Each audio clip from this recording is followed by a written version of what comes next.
Hey guys, welcome back to my channel. Welcoming myself back to my channel as well. It's been a while. That does not mean that I have not been filming. I've been filming. I've filmed TBRs, I've filmed book hauls, I've filmed vlogs.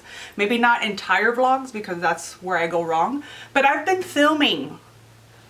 I'm hoping that this is a video that makes it up to my channel this time. It is my February wrap up. So excited to finally be talking about books other than in my shower to invisible people. Does anybody else do that? I hate to mention this because like who cares? But I am speaking funny and with a list because I just got Invisalign last week. So I'm still trying to maneuver it. So I apologize. And of course I would decide to start filming when I can barely talk. Even worse than before, because have I ever been able to talk? Jumping in to the books that I read in February, I'm so excited to be talking about these books. Starting off February with a bang. February 1st, I started reading Wasps in the Ice Cream by Tim McGregor. So this book is somewhat of a coming of age story. We are following Mark. He is our main character. You know that the summer of 1987, something happened where him and two of his buddies, these buddies, they're always together. They decide to play a prank on these girls. Now these girls, they're called the Pharaoh girls. They belong to this family that lives right outside of the town, like right on the outskirts. They're rich, they have all this money. Talk around the town that they're just weird. They think that they're better than anybody because they have money. There's all kinds of rumors about them. Well, one night in the summer, these three boys decide to play this horrible prank on these girls. But Mark ends up like really feeling bad in the long run, and somehow he ends up befriending one of the sisters, George. Now you know that he's sort of like battling with this because he doesn't want anybody to find out that he's friends with the weird people in the town. He doesn't want them to know that he's building this friendship with this girl, George, but something about her intrigues him. And he continues like seeking her out, and they build this friendship. God forbid that somebody in the school finds out that he is friends with this girl. Like he fears that his friends will stop talking to him, that people will start treating him like they treat them. But obviously nothing stays a secret forever, and shit happens. People obviously find out and they're put in like a difficult situation. I love this so much. Like I said already, like I could say that I love this so much 1,000,001 times. I got the same feels from this as I did A Boy's Life or Boy's Life. I always get that title wrong. I always say A Boy's Life, but it's Boy's Life by Robert McCammon. I do have a vlog where I read that book and I cried so hard. I cried with this one too, and I got those same vibes towards the ending that I did in that book. I would read this 1,000,000 times over again. Once I put it down, I wanted to reread it and reread it and reread it. George, I loved so much. There is also a supernatural element in this. I love spending time with them together, and even when all the sisters were together, because he did get to spend time with all the sisters, I loved those moments as well, even though he wasn't really liked. And now mind you, they are also hiding their friendship from the girls' parents. There's a lot of rumors that the girls' parents like abuse them or like hold them against their will in the house, like all this stuff. And so they're keeping their friendship a secret from the parents as well. So it was just a fun time, and I really loved how this ended. 5 stars, of course. Another thing that I did in February. Okay, you guys. I don't know why I'm laughing so hard because it's really not funny. Hey, where's the other book? So I read the first 4 books in the Planet Barbarians series. First off, I thought that the series was just 3 books. When I first bought this book, I was at Walmart and I remember seeing the cover to it and I was like, oh my gosh, this looks so cool. I didn't know anything about it. I had heard somebody talking about this book prior to me buying it, like months and months ago. But number 1, these are special editions, so it wasn't the same cover. And number 2, I really sort of like forgot about the title of the book. I just knew what the book was about that she was talking about, but I forgot the title of the book. So I wasn't realizing that I was buying the same book that this girl was talking about. This cover just really drew me in. Then fine, it just sits on my shelf, obviously, because why would I buy a book and read it? Do any of us do that? I don't think so.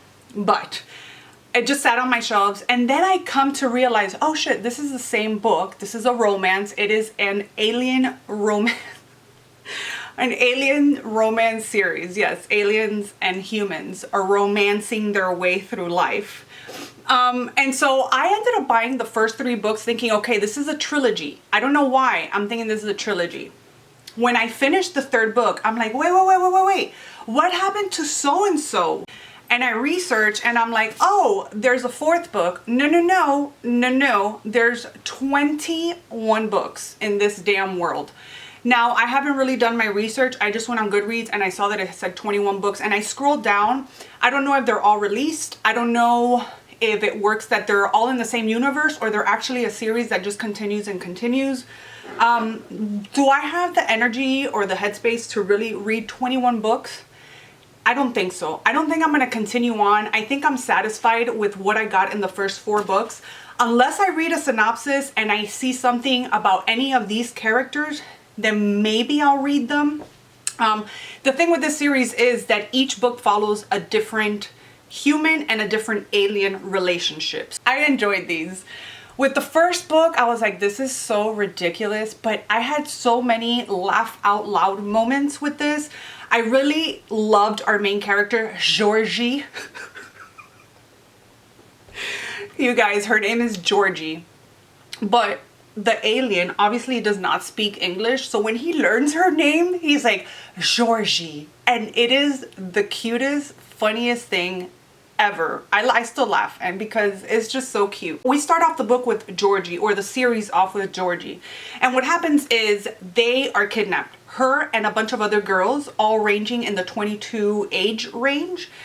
And they wake up on the spaceship and they're being kidnapped by these horrible other beings. Some of them are raped, some of them mistreated. They're just really, really horrible. And they feel like they're being taken to another planet to sort of be sold, which is what is really happening. Somehow they get dropped off on this planet because they run into complications with their ship. And so they're like, we'll just leave them here. One of them has a translator stuck in her ear, and so she's able to understand what the aliens are saying. So they're being dropped off in this on this planet, and they're gonna fix the ship, and then they're gonna come back, or they're gonna go somewhere and they're gonna come back and get them when everything is safe. They're like precious cargo. Aliens have paid a lot of money for these girls, or are gonna pay a lot of money, so they're precious. Well, they didn't count on the astuteness of our women, because they are badasses. The one to go out and explore the planet, because they're like, we need to explore, we need to see if there's food, and we need to see if there's anywhere to hide before these aliens come back. And so Georgie says, I'll do it, I'll go. And she goes and scours. She is hilarious. She is a badass. And our narrator, I don't know, I can't remember if she is from Texas. She might be from Texas or somewhere in the South, because the narrator's accent with Georgie is amazing. I love it. She's like this southern sassy thing. Well, when she's out scouring, she gets trapped by an alien that lives on the planet that they were dropped off.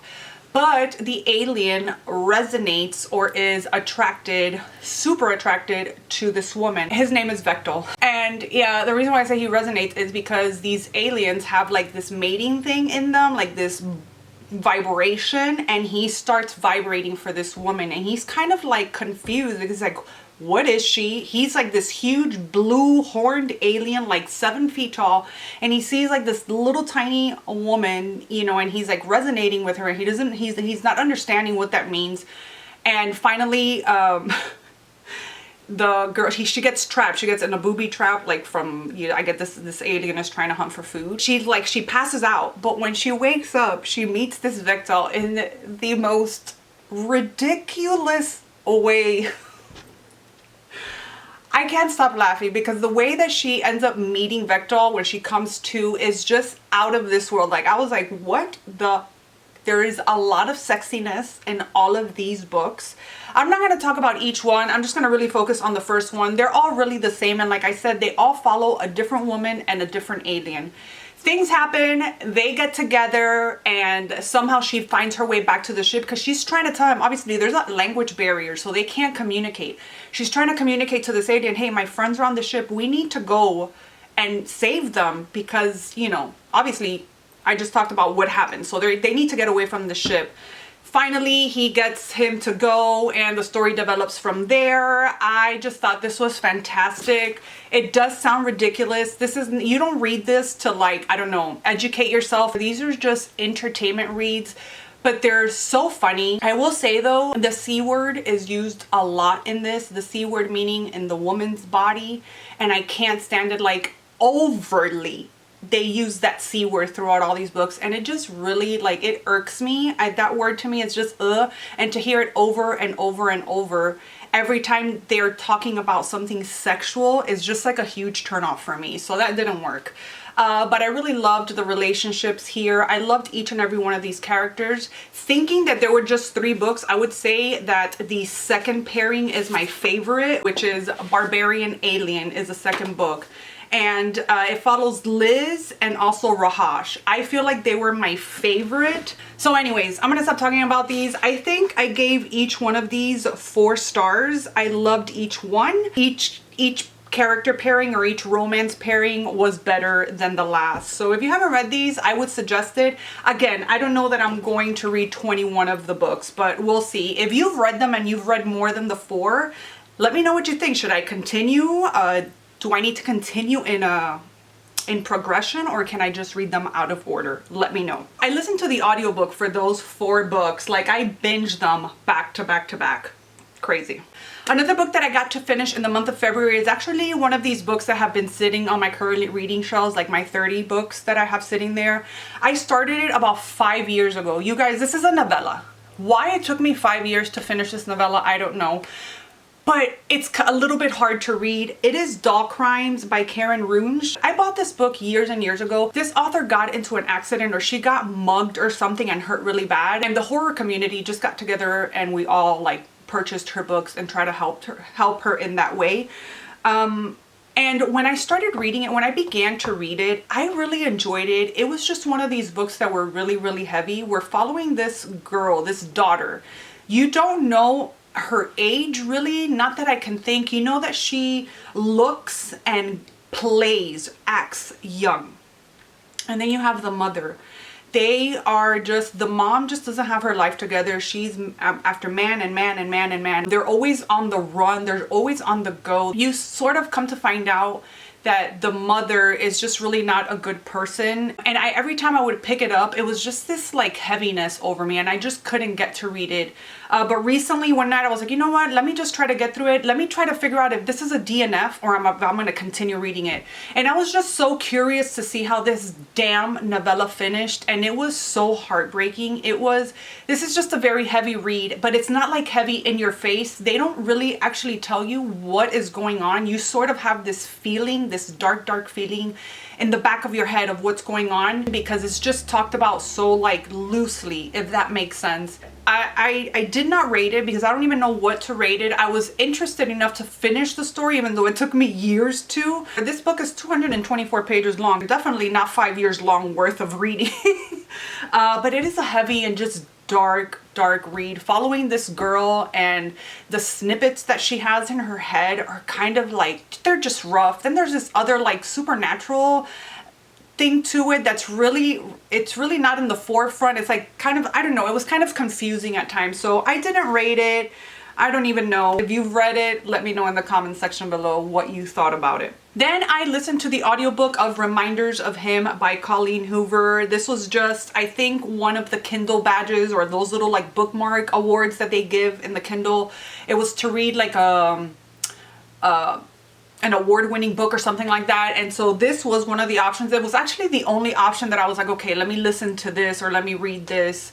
I really enjoyed this. I always hear about people who love Colleen Hoover, how her books are great. I've only ever read Verity, her only really dark, thrillery book. I think they're all usually romance. Correct me if I'm wrong. Here we're following Kenna, and you know that she's done some time. She was in prison for 5 years, but when she gets out, she goes and she's determined to regain custody of her 4-year-old daughter. She actually gave birth to her daughter in prison, and she wasn't able to hold her or anything. She was just taken away and given up for adoption.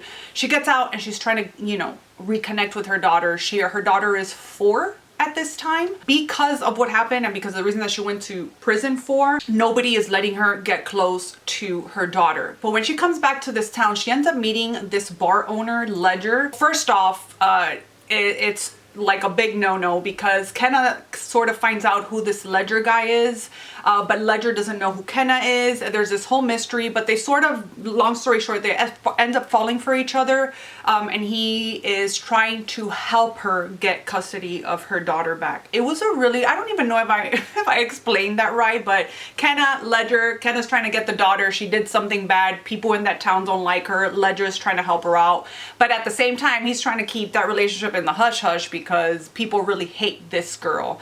And it's just that story. The ending was amazing. I really enjoyed the characters. I enjoyed Kenna and her story. I will say though that sometimes I was just like, I feel like the book could have been a little shorter because there was a lot of repetitiveness of like how Kenna felt and what she went through, and maybe I know that it was for effect to like really dig into you, that sorrowfulness from this character, but I felt like it was a little bit too much at times. Like I get it, I get what she went through. It was really, really horrible.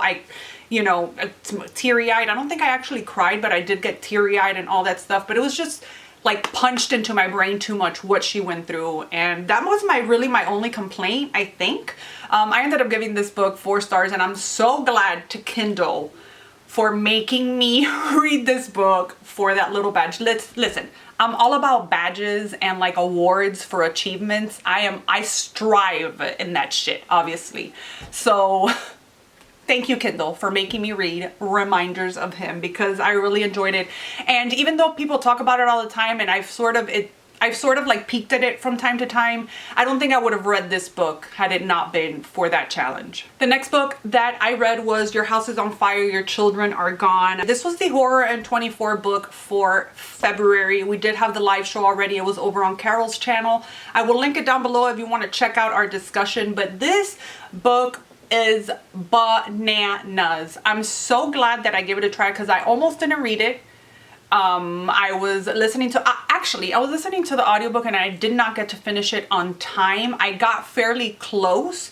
I think I had like 75 to 100 pages left, maybe, or an hour, let's say an hour left of the audiobook. But I'm so glad that I got on the live and I was able to chat with Carol about it. This is one of her favorite books. February was her birthday, so she chose a favorite book for the book club to read, and there were so many things that I didn't catch on to that were able to be cleared by her, and I was so glad about that.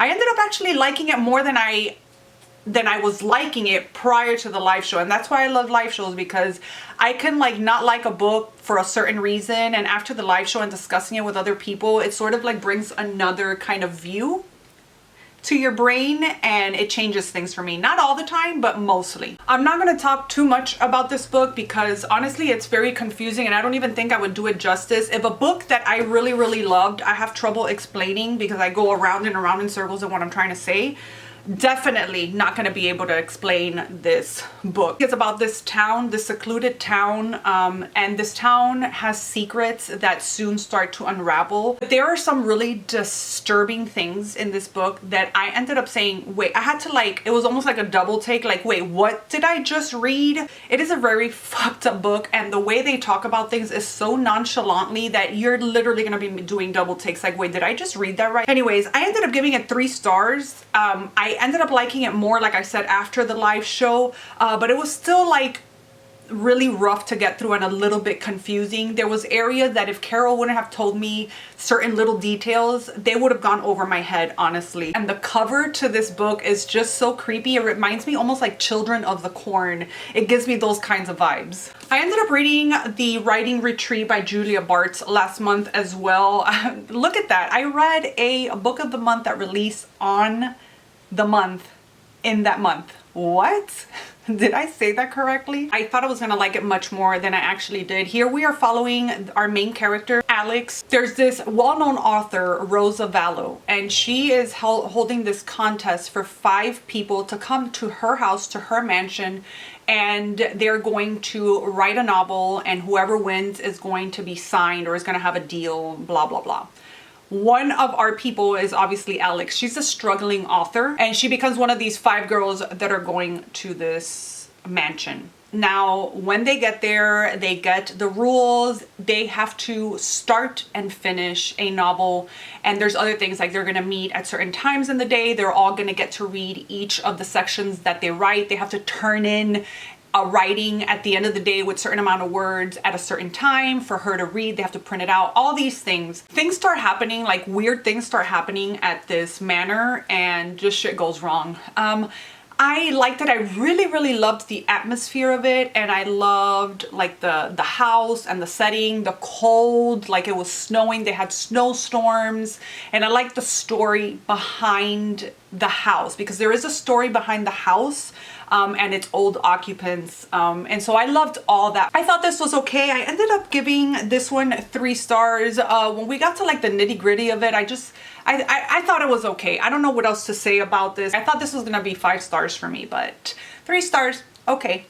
So that was it. Those are all the books that I read for February. I read 9 books, which is probably the most that I've read in a really long time. I think January I got my juices back into reading, but last year was horrible with my reading. I struggled, really struggled to get to my 100 books, and I'm like right on track. Again, we're only in March, okay, so I shouldn't be like tooting my own horn or anything, because we don't know how the rest of the year is gonna be, but so far so good, and I think I got my reading mojo back and I'm not in a slump anymore. So you know the drill. Let me know what you read in the month of February. What was your favorite book that you read in the month of February? Let's chat books in the comment section down below. I will have all of these books linked down below. They are affiliate links though, so just FYI. I hope you guys enjoyed this video. Thank you so much for watching, and I will see you guys in my next one. Bye!